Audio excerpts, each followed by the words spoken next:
So I'll just start recording now anyway. This session will really take as long as you'd like, really, because it's just an informal meeting trying to share with you, provide you with some advice on the competition and answer your questions. But I'll start the session by giving a short presentation on the competition itself. Just let me find the presentation. So again, please switch off your microphones. I'll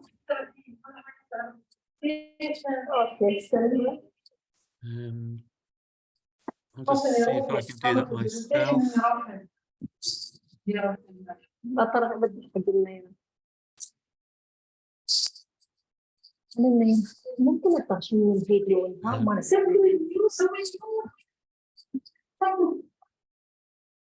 Okay, I'm trying to just switch up people's microphones. I think it's all quiet now, apart from me, hopefully. Okay, it's 10 o'clock in the evening here in New Zealand, just so you know. And that's why it's dark. The windows are dark outside. Okay, so welcome again to the 9th International Best Practice Competition. Just a little bit of introduction to my organisation and the other organisers of this competition.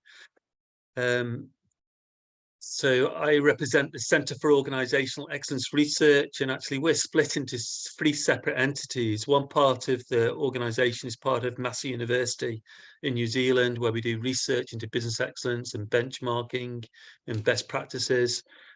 Another part, the Centre for Organisational Excellence, has split off to become the BPR.com website resource, which provides best practice data, best practice information to help organizations to improve. And indeed, all your presentations and best practices will ultimately be loaded onto the BPR.com, accessible to organizations around the world. But similarly, you can learn from all the best practices that are shared, not only from this year, but previous years, by accessing the BPR.com.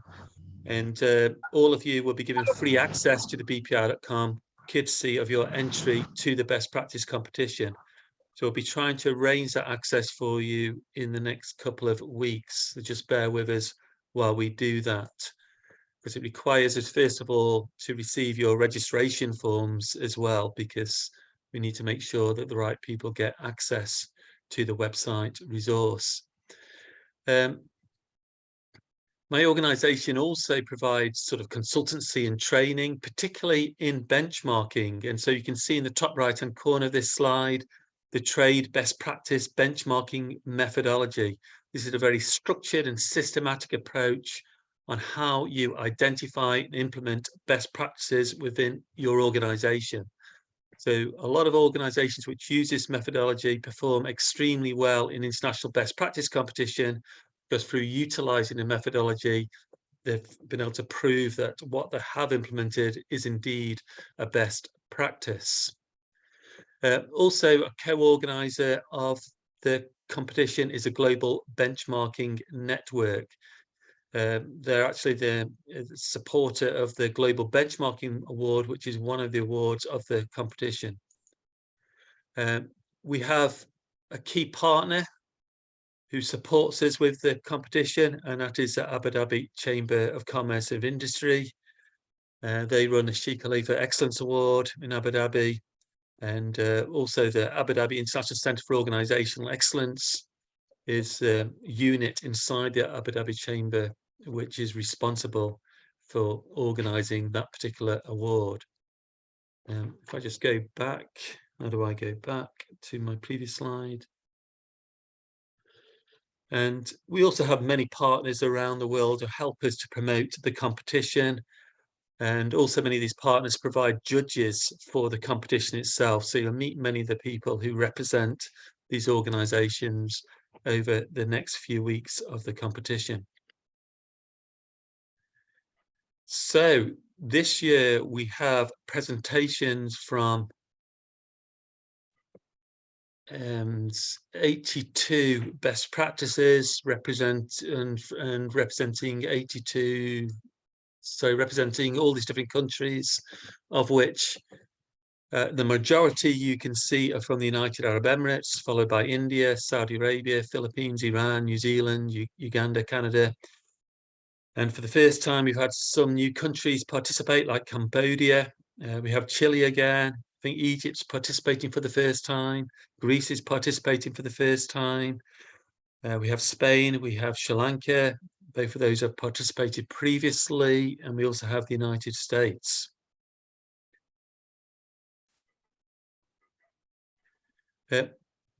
I think before we start focusing on what you need to do next as participants in the competition, I'd just like to share with you why we actually organize this competition. This is organized because we want organizations to share and learn from each other. This is the main purpose, is to help you to learn how to better improve your practices and through learn from the experience of other organizations. So in a sense, this whole competition is supporting benchmarking, helping organizations to learn from each other to get better. So this is why we're all here. Yes, it is also a competition, and that I recognize some of the organizations and people here want to win it and be recognized at the highest level, but that is not the prime purpose of this event. The prime purpose is to bring together as many best practices as possible from all around the world, so we can all share and learn together and celebrate, what is good work inside our organizations, and hopefully improve on that work in the future and make our practices even stronger. So this is a competition with an ethos to encourage sharing and learning of best practices and motivate and inspire us all to achieve high levels of performance. The competition has been designed to be fun and enjoyable, with the opportunity to learn from hundreds of best practices, both from this year's event and watching previous entries in the bpi.com. But we do have the star rating of best practices, and this is to give you an independent and external view of how well you're doing. So whilst your desire is to receive a higher star rating and to qualify to the final, the main purpose is to enjoy the journey and take this opportunity to learn. I think it's also worth bearing in mind that the assessments of our judges are made with great integrity. They take it very seriously, but they're making their assessments based on limited information. And so it is up to you to present your best practice in such a way that it's easy for them to understand and appreciate the impact they're having on your organization. And at the same time, you need to provide credible evidence that your best practice is indeed a best practice. So I think we need to bear all of that in mind when we participate in this competition. It's supposed to be fun, enjoyable, and we're all here for sharing and learning. But at the same time, it is a competition element to this, and therefore we do have finals for the various awards. The International Best Practice Competition is where we have those 82 presentations, and then we have the final on over 2 days, on the 18th and 19th of July, where we'll have 14 organizations present in that final, 7 on the 18th and 7 on the 19th.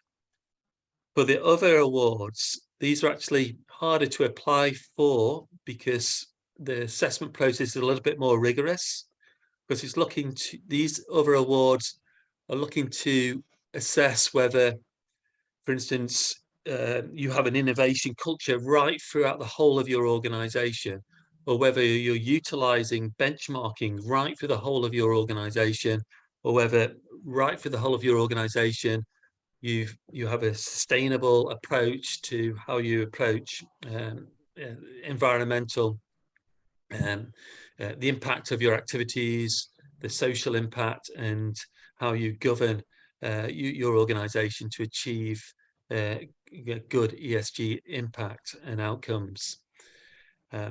So the best practice competition is easy to enter than these other awards because you just focus on a specific best practice. but in fact can be harder to be recognized at the 7-star level because you're competing against over 80 best practices from around the world. And we try to validate and compare them against each other to come up with the final 14 finalists, and then decide which ones are going to be recognized at the highest level. For the organization-wide innovation award, I think at the moment we have 5 organizations which have already qualified to the final. There's space for one other organization.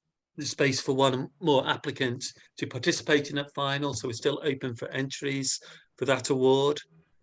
For the Global Benchmarking Network Award, we have only one organization which has passed the level that we require to reach the final. There's spaces for more organizations to reach the final of the Global Benchmarking Network Award or the Global Benchmarking Award. And for the Environmental, Social and Governance Excellence Award, I think we've had 4 or 5, I can't remember now, organizations which have qualified to the final. We've still got space for 1 or 2 to participate as well in that. And there's more information on how you do that on the International Best Practice Competition website. Okay, I'm not going to focus on the ESG award or the Innovation Award, the Benchmarking Award today. I'm just going to focus on the International Best Practice Competition. But the process is similar for those other awards in terms of the information I'm going to share with you, particularly in terms of how you present and how you manage the question and answer session with the judges. So for the International Best Practice Competition, this is a process you've been following, submitting your best practice, which is round 1, and then round 2, which is going to begin on Monday, is presenting your best practice. And those presentations, as I say, will start on Monday, the 19th of June and carry on to the 6th of July, 14 webinar sessions in total. From those webinar sessions, the judges will select 28 potential finalists. So out of each webinar session, 2 potential finalists will be selected. So that means 2 times 14 means 28 potential finalists. And this is why there's a competition element as well, because the standard of best practices in each session can vary. We've had in the past that one very strong session where a number of organizations performed at a very high level, but because we use this competition element, not all of them could qualify to the final, which actually meant later on, one of the organizations that didn't qualify to the final still got 7 stars. So it doesn't mean necessarily that all the finalists are the strongest organizations across the 82 applicants. And say we do it in this way because I think it's fun to have a competition element as well as this overall assessment of providing you with a star rating, which we'll talk about more later. So we have 28 potential finalists, which will be announced on the 7th of July. And then we have another jury have a look through those to determine which of the 14 will become finalists, which might mean that from those 14 webinar sessions, it might be from some webinar sessions, there's no finalists, but from other webinar sessions, it might be 2 from a particular webinar session qualifies to the final. So that's how it works. And then for the final, the International Best Practice Competition held over 2 days. We have 7 presentations on the 18th and 7 on the 19th. And we have different judges evaluating them.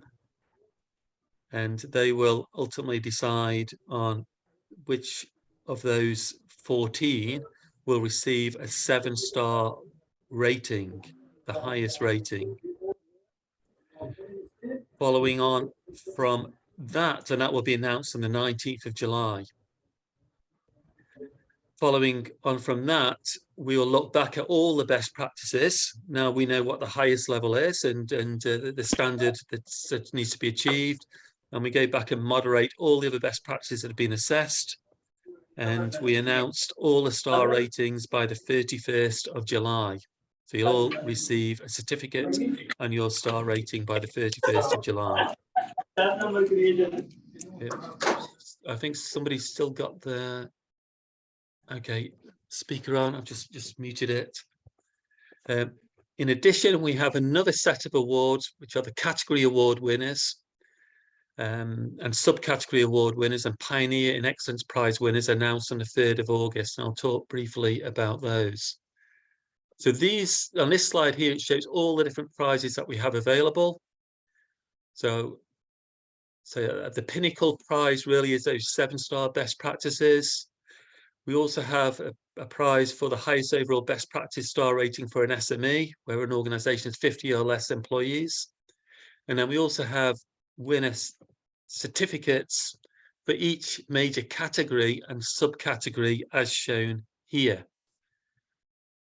We realize there's different number of applicants for different subcategories and categories, and but ultimately we will select one. I mean, there can be multiple winners if they achieve the highest star rating for that particular category or subcategory. So it might be for some categories the highest star rating might be a 5, for other categories it might be a 6, and for other a 7. But the highest star rating for a particular category will get the winner award for that particular category or subcategory. But to be considered a winner of one of the subcategories or categories, you have to achieve at least 5 stars. So in some categories or subcategories, there might be no winners at all because no organizations have achieved 5 stars.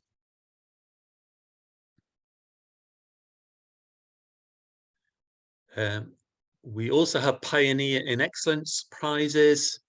So we have winner certificates for organizations that have had the most best practices assessed at 4 stars and above, also for those assessed at 5 stars and above, and also for those assessed at 6 stars and above.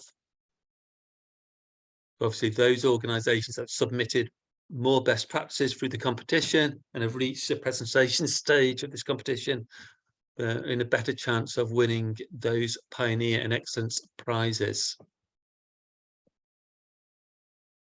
The other change this year is that all applicants not only will be given a star rating, but we will also provide verified badges to all presenters, all QA participants.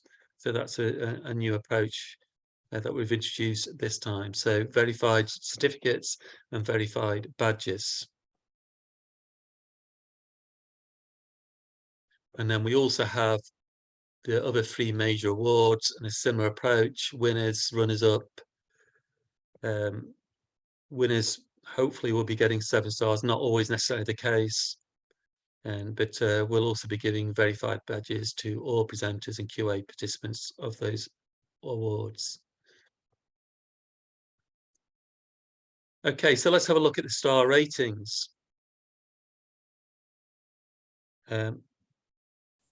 Anything 3 stars and above is really a pretty good achievement, to be honest. So 3 stars means competent, professional.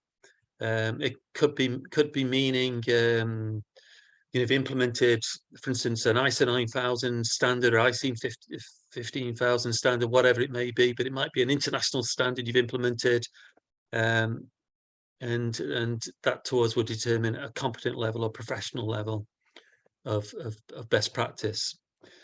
Slightly higher than that is a local best practice, which can be a regional or national best practice, something where we think that on a national level that other organizations would be interested to learn about your best practice. Then higher than that, the international best practices are best practices that we think organizations in other countries would like to learn from you. So this is at a higher level, and this ranges from 5 stars to 7 stars. And 5 stars means that, yes, it would be of interest to other organizations in other countries, but there are some minor opportunities for improvement. 6 stars means even less opportunity for improvement. It's truly outstanding.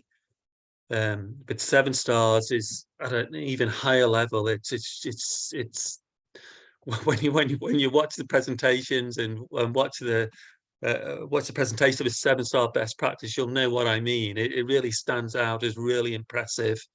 There is a wow element to it. So it's not only got fantastic results, but maybe there's a little bit of innovation there, or it's been extremely well deployed in a very perhaps complex organization. So it's something that really stands out.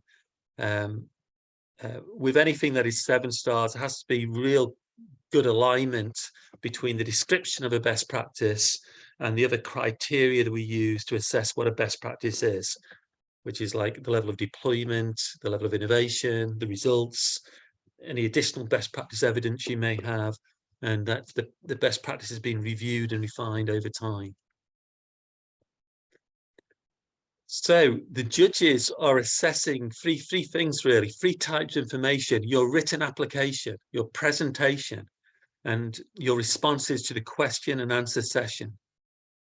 So it's not just one piece of information they're looking at the totality of the evidence that's been presented to them.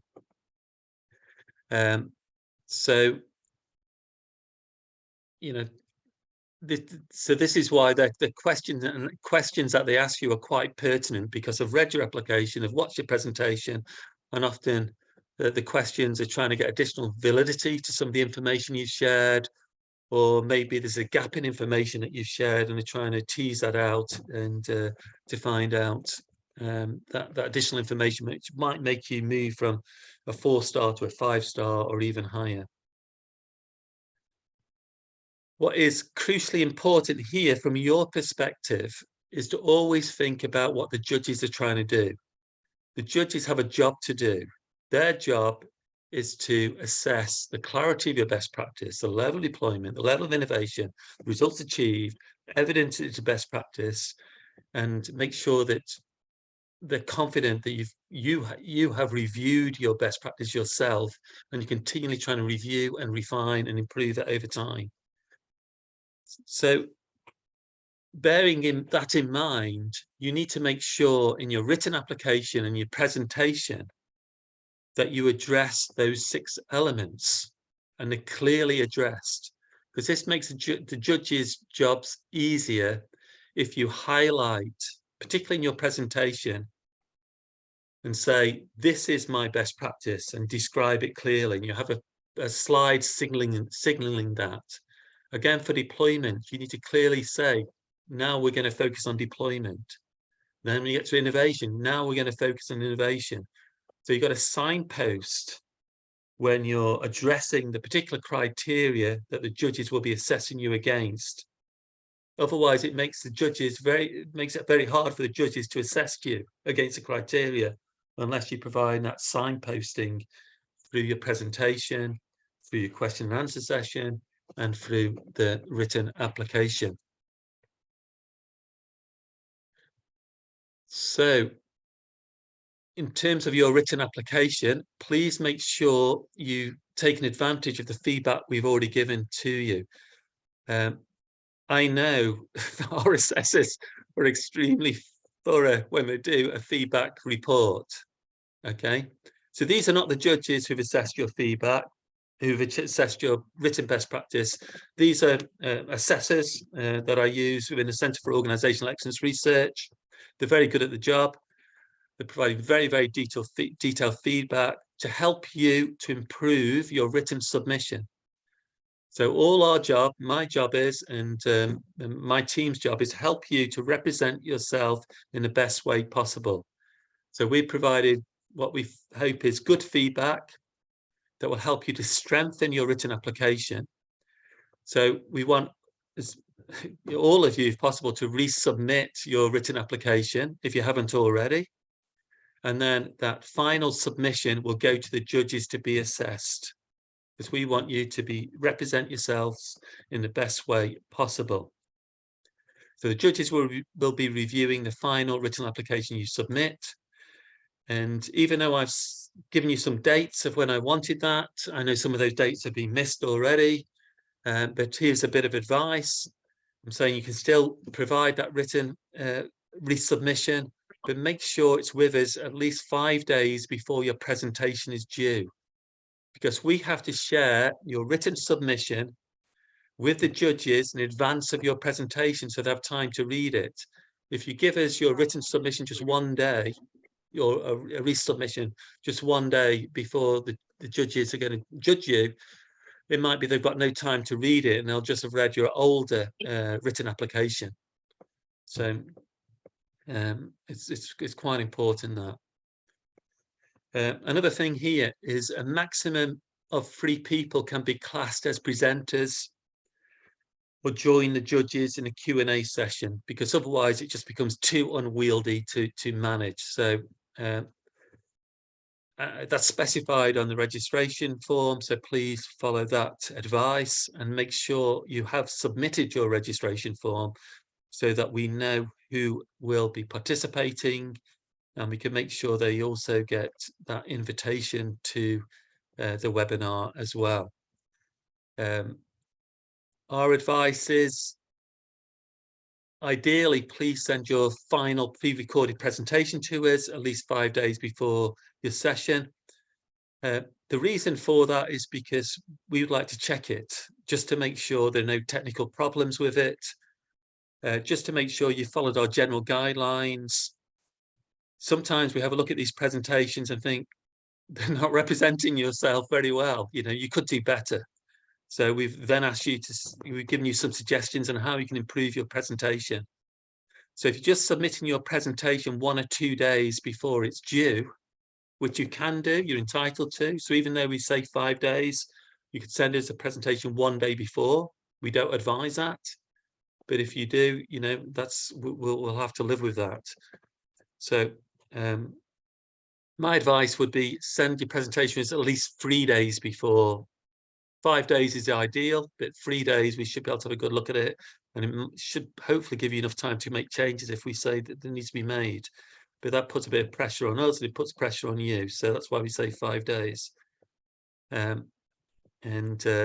Send the presentation to us and through a Google Share folder or WeTransfer. We've already got quite a lot of presentations. They're coming in all the time. So yeah, keep them coming. We also realize it's very difficult to finish a presentation directly in 8 minutes, even if you're recording yourself. And so it's acceptable to send in a pre-recorded presentation up to 8 minutes and 15 seconds long. That's the maximum we'll accept. But we could help to cut the presentation as well if it is slightly longer and you submit it. But that'll then be left to our experts or our staff, technical staff, to do the cutting of that video to help you. Again, that would be very difficult to do if you submit it to us just 1 day before it is due. So please make sure you read the presentation guidelines on the website. So that should explain everything you need to know about designing and delivering a presentation. And there's also examples of pre-recorded presentations at the bottom of that web page that you can have a look at. So you can look at previous presentations, and all those examples actually achieve 7 stars. So they're good examples. You don't have to have you know, sort of marketing type films inside or videos inside your presentations. They can just be straight PowerPoint presentations. We've had many winners who just provided simple. We've had many 7-star best practices who just provide simple PowerPoint presentations, because the judges are not looking at how glossy your presentation is. They're just looking to see whether you're responding to those 6 criteria, the 6 judging criteria that I discussed earlier on.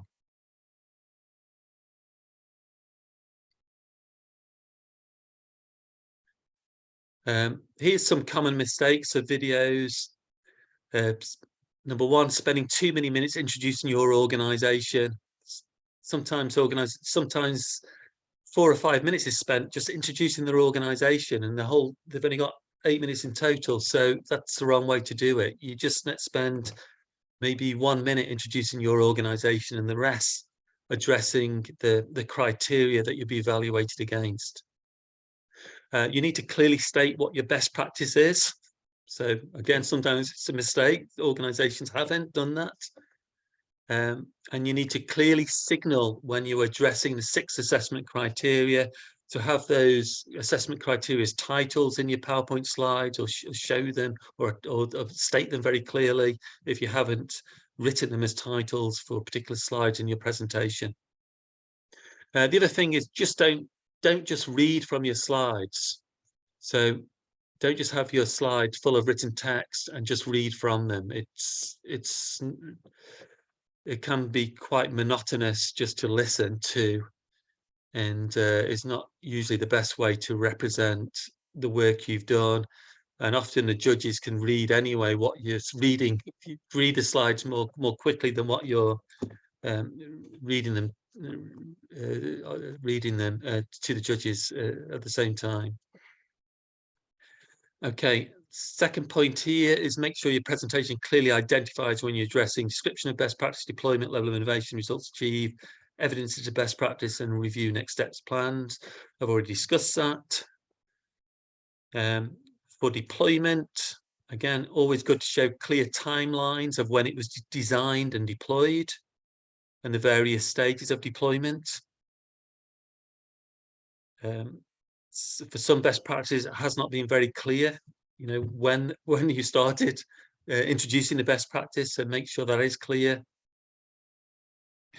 For innovation, for innovation, it can be quite difficult for some of you to think about what is innovative about a best practice. So in that case, I'd be thinking really, well, what are our key strengths? You know, what makes this special? Why is it working for us, you know, at such a high level? So it hasn't got to be sort of out of the box innovation. It can just be really, you know, key strengths that has enabled your best practice to deliver fantastic results. Results are essential. To get a high star rating, you need to show data. You need to show performance results and show clearly before and after results. This is why for deployment, it's important to articulate when you started introducing this best practice, so that when you come to performance, you can show pre-deployment performance and after deployment performance.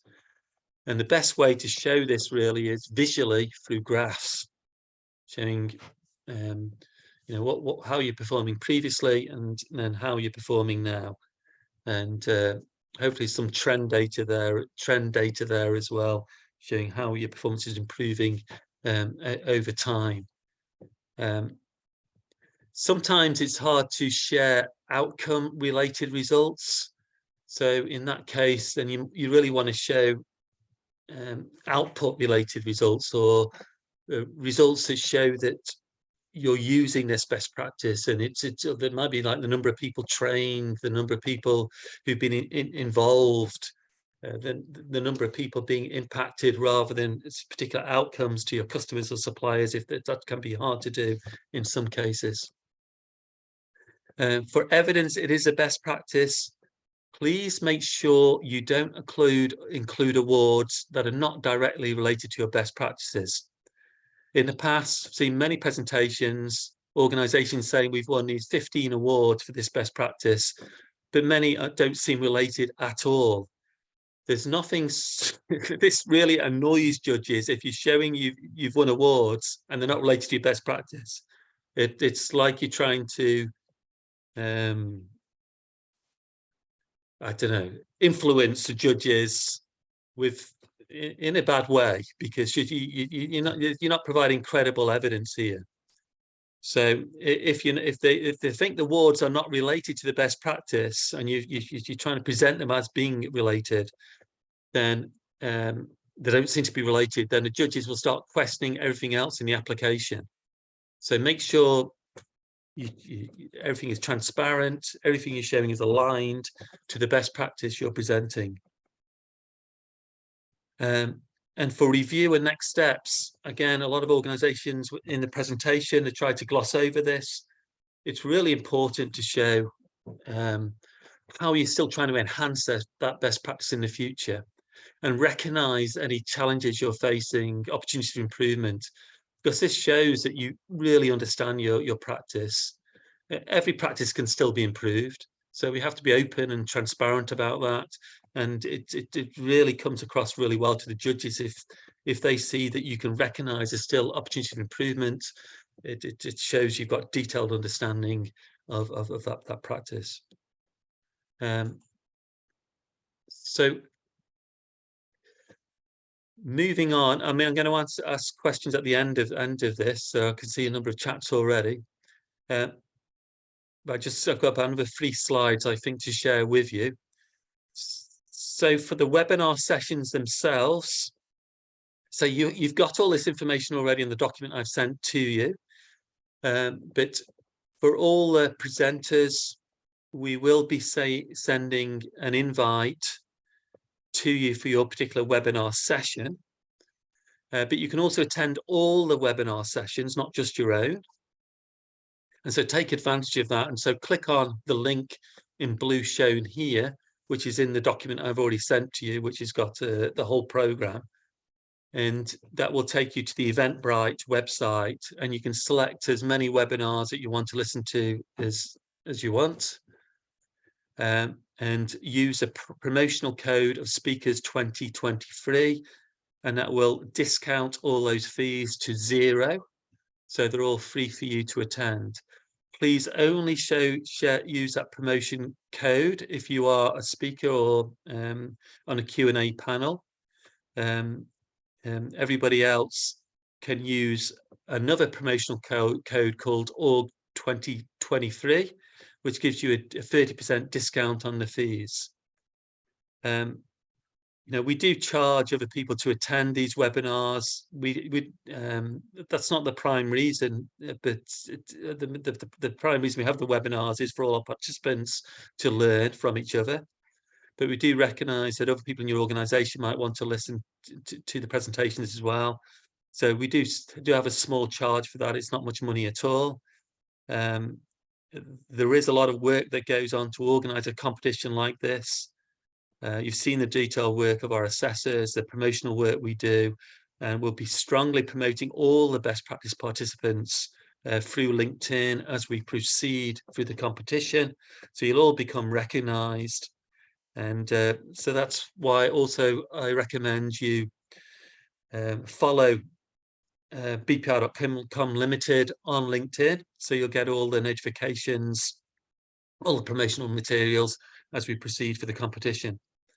Also, you can always view the latest program of the event by going to the Best Practice Competition website. We try to keep the program as up to date as possible. We usually make changes every couple of days. Okay, for the Q&A session, we have 4 judges per session. We specify 4 judges. Sometimes one might not be able to make it at the last minute. This sometimes happens. So we'd always have at least 3 judges, normally 4. The question and answer session is quite brief. It's 10 minutes, but that goes very fast indeed. So the judges will be asking quite pertinent questions. So be precise in your answers. Don't go off the topic. Don't waffle.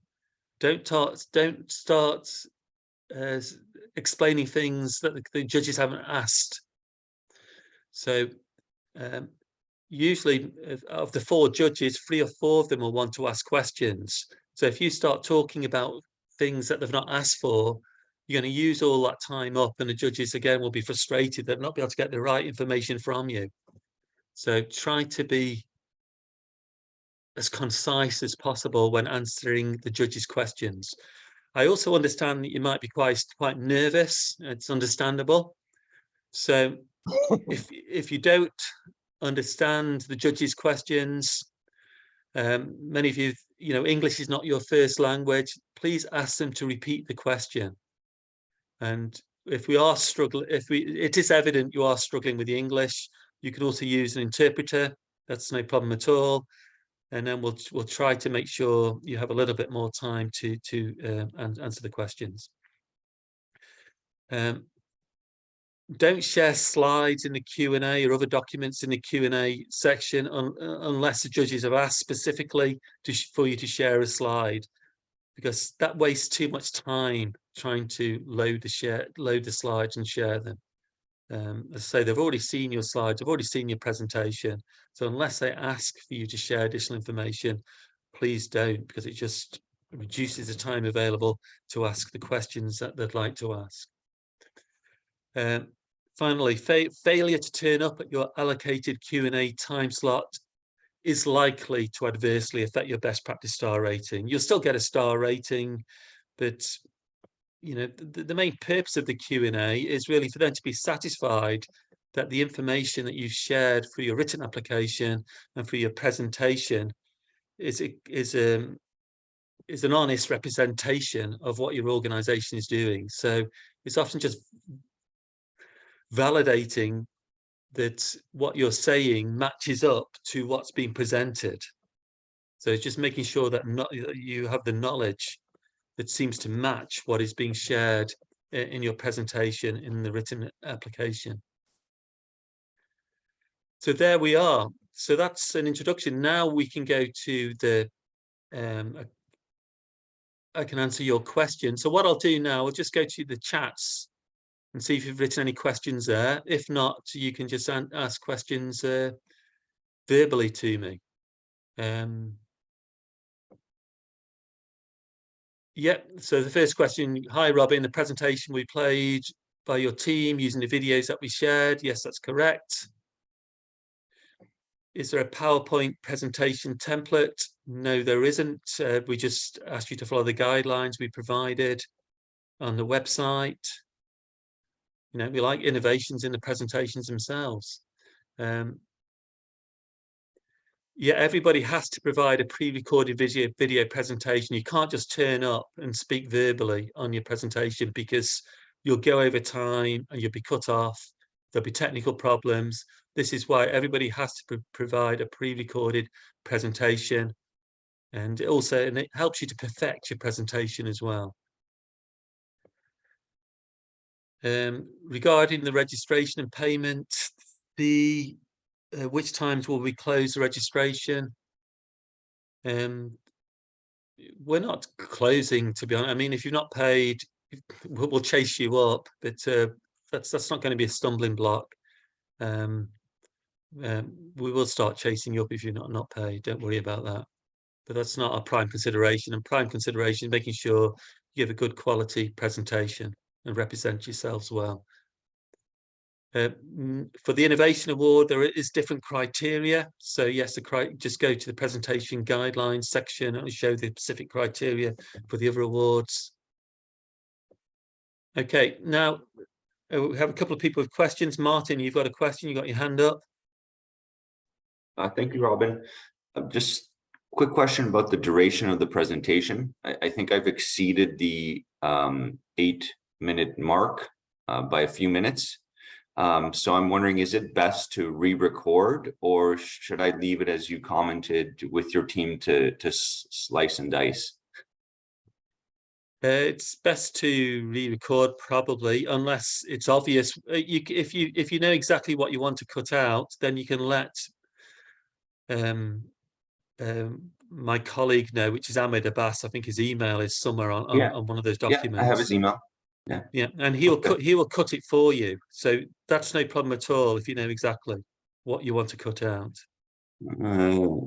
I'll probably just re-record. It might be easier than sending. Okay. Yeah, I'll just re-record. Yeah, I know it's a hassle, and I know that often you have to keep presenting and presenting again and again and again to reach the 8 minutes. It's very difficult. I realize that. I know, I appreciate it. Like, there's a reason why there's an 8-minute time limit, or 8 minutes 15 seconds. I should have paid closer attention to that. So I'll switch things up a little bit on my end. Thank you. Okay, thank you. Okay, Khaled, you got your hand up. Yeah, good afternoon, Dr. Robin. I believe it's the same. My question is same.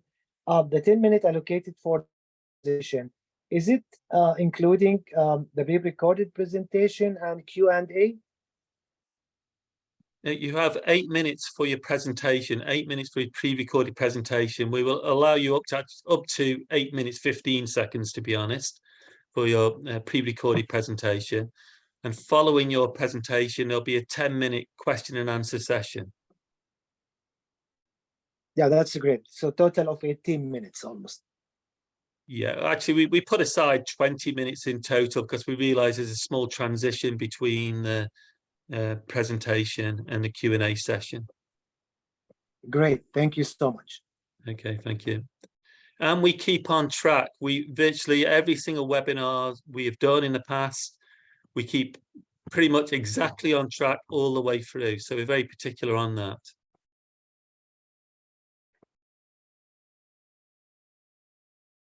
Hi, Robin. Can we put pictures and small video clips into our presentation? Yeah. So a lot of people will have video clips inside the presentation. Again, go to the presentation guidelines on the website, and the free examples of presentations. A couple of them are really glossy presentations, and one is a more basic PowerPoint presentation. So have a look at how they've done those. Done theirs. They're good to learn from. Yeah. Then the other thing is, can we listen to the other participants' presentations? You know. Sorry. During the competition, can we listen to the other participants? Yes. So yeah, that's the whole purpose. The whole purpose. So that's why I say you need to go to the Eventbrite website, the link that I gave, and you can register for all of the webinars. You can listen. Hopefully, you listen to all 82 of them. That's the whole purpose. So, thank you. Yeah, particularly if you're presenting later on in the competition, say in the first week of July or whatever, it'd be good to listen to the presentations on the 19th of June, 20th of June, and you'll get some ideas on how to improve your presentation just by listening to the others. But you know, apart from that, you can listen anyway to the examples we've got of 7-star presentations on the website. Okay, thank you very much. Okay, any more questions? Aniv? A microphone, please. Thank you, Robin. Yeah. Hi, sorry. So I had 2 questions. One was for the presentation. Are we expected to present in the session, or will only the video be played? Only the video will be played. And a second question was for the follow-through rounds. Is there any additional information or something extra which we need to prepare for? No, you can use the same presentation you gave for the qualifying round as for the final. Okay. It's a completely different set of judges. Okay, thank you so much. Okay.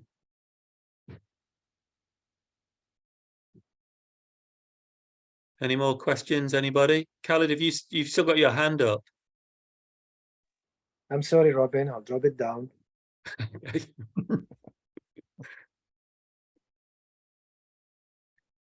Is everybody okay? Is everybody comfortable? Is everybody prepared? Is everybody happy? Yes. Excited, looking forward. Best luck to everyone. Yeah. Question, please. Okay. My name is Mariam Naimi. I'm from Al Ain City Municipality, United Arab Emirates. I'm asking, shall we share our face or something? Or never mind, without sharing the camera? For the Q&A session, I think it is better to share your face. If you don't want to, you don't need to, but I think it is better. You know, I think the judges would appreciate that. Okay, thank you. It's up to you at the end of the day, you know. Whatever makes you feel comfortable.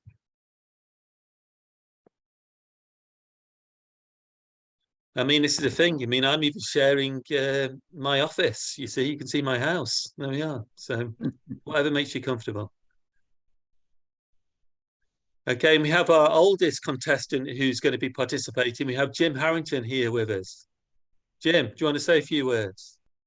No, very interesting. You certainly did a excellent job in setting the stage and giving a challenge for the rest of us to do a crisp presentation and make as many stars as possible. Okay. How old are you, Jim, now? Excuse me? How old are you now, Jim? 94. Where we are, there we are. See, that's the best practice, isn't it? 94 years old and still competing in the best practice competition. And even getting up at 3 o'clock to listen to you. Wow. Wow. So we should have a special award for that, I think.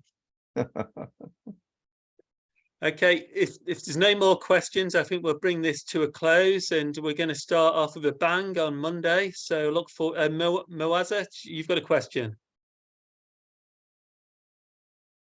Is that one last question? One more Can you question. please share? Hello. Hello, yes. Can you please share the presentation so we can go through the guideline that you already discussed for us? Yes, I'll be able to do that. Yes, yes. Yeah, Okay, I believe it thank has you. recorded. I hope it has. Okay. And the due date for the pre-recorded video is when? As I said, the ideally it's 5 days before your presentation is due. If not, try to meet 3 days before your presentation is due. And if you don't meet that, we'll still accept it even 1 day before your presentation is due. But you're at risk if you're just sending it as a day before, because we really need to check it. We need to make sure there's no problems with it. And if there are problems, it's hard to make any changes if you just send it to us 1 day before.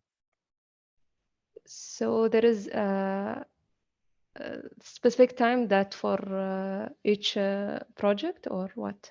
For each, when are you presenting? Which day are you presenting? It's already shared for us or not yet? No. Yes. All the program has been shared of all the presentation dates, so you should know which webinar you're presenting on, and then you just take 5 days back from that, and that's really the time you should be submitting your video. Okay, thank you so much. Okay. Dear Masa? Robin, yes, I have a question. You said that we have 4 judges. Are they different in are they differs in different subjects, or they are fixed? No, they're different. The way we've got a judging pool, so we have a judging pool of maybe 30-40 judges, and then we send them all the different webinar sessions. And based on the topics of the webinar sessions, we have the judges decide whether they want to judge those sessions or not, based on their expertise. So most of the judges, so they volunteer themselves to be judges of those particular sessions. So different judges for different sessions. Very good, thank you. Okay.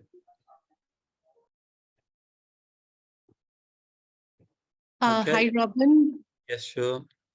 Yeah, this is Iram from Hyderabad Airport. Hi, how are you? Good, I'm good. I just want to understand that, we have shared the registration form mentioning the participants and the presenters and the question, giving the answers. So I just want to understand that, we have few members in our department who would like to be part of this webinar, not more than 1 or 2. So can they be also be part? Because I have seen your one of the slide wherein you have mentioned there's a 30% of something, and some clauses are there. Yeah. But then if we can share the webinar with them. Well, yeah, I mean that's what I say for additional people. To be honest, we will for the. Just 1 or 2, because I know the limitation is. I mean, if we will for those that when you submitted your best practice initially, yeah, and with the emails that were on that initial email that you with the email addresses on that initial email that you sent with us and the speakers, generally it's usually 4 or 5 people. they will be sent free registrations to the particular session. If you want additional people to that, then say you just go to that Eventbrite website and there's a small fee that needs to be paid. It's not very much at all for particular webinar sessions. Right. You're probably covered already if it's just 4 or 5 people. So, you know, if it's more than that, then because I say there's a lot of effort and time goes into this. So any bit of money supports a whole team who devoted to making this competition happen. Okay, no problem. I think that makes a sense because maybe what we can do is we can have this webinar from one login and we can ask others to join in and whatever. Yeah. That Yeah. adjustment we can be doing. Yeah. Thank you. Okay, thank you. Dr. Robin, good afternoon. Good afternoon. Yes, this is Sulaiman Al-Zaruni from Dubai Police. I just have a question regarding the Q&A session. So you mentioned that if you ask me to represent an evidence of one of the criterias, so is it possible, so not to waste time, if I don't have that document ready, I have it, but it's not ready in my, for example, PC or the device that I'm representing from, is it possible to send it later on, or everything should be shown within the 10 minutes? Everything should be shown that the 10 minutes. The judges don't have time to assess things after the session. It's just not possible. And as I said, this is not a direct science, this whole competition. It is just a fun competition in a sense. So the judges do their best, you do your best, and we just have to respect the star ratings that are given based on the limited information available. We do provide more detailed feedback if you want your best practice assessed outside of the competition. There is actually, you can go for best practice certification through our website, where we'd be more studious in assessing your best practice. But as I say, the whole purpose of this competition is to everybody to enjoy themselves, to learn from each other, and to share as many best practices in sort of short time as possible to maximize the learning. Clear, thank you. Okay.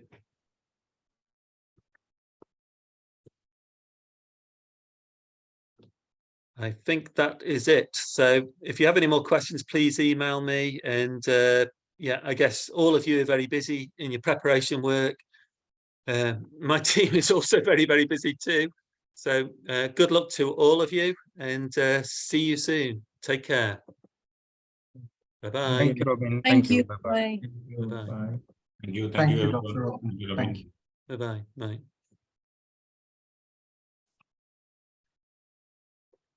Yes, go back to sleep, Jim. Nighty night. Nighty night.